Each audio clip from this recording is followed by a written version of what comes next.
boljš kot kadarkoli prej, nezaposlenosti praktično ni. Nimajo več kaj predvidevati, imajo materialni dokaz in to precej ogaben. To je bilo očitno vse skrbno organizirano. Mi vsi obstajamo zaradi kopališča, brez kopališča nas ni. Kaj naj mi naredimo zdaj s tem dokumentom?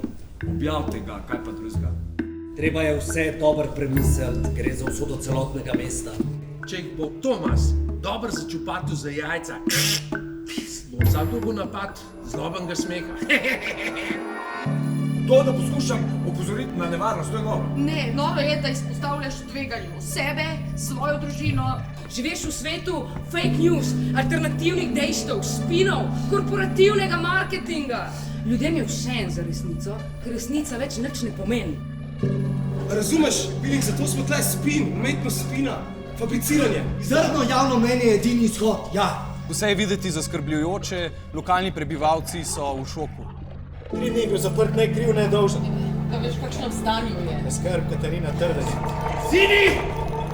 Najhujši sovražnik resnice je trdna večina.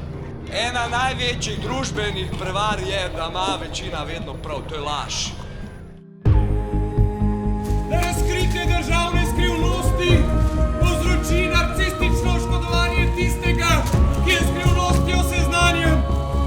Narcist oblasti uživa v podobi sebe samega kot superiornega bitja.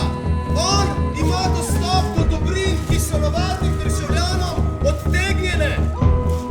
Izredna seja mestnega sveta se bo čez 10 minut začela v avli naše mestne hiše.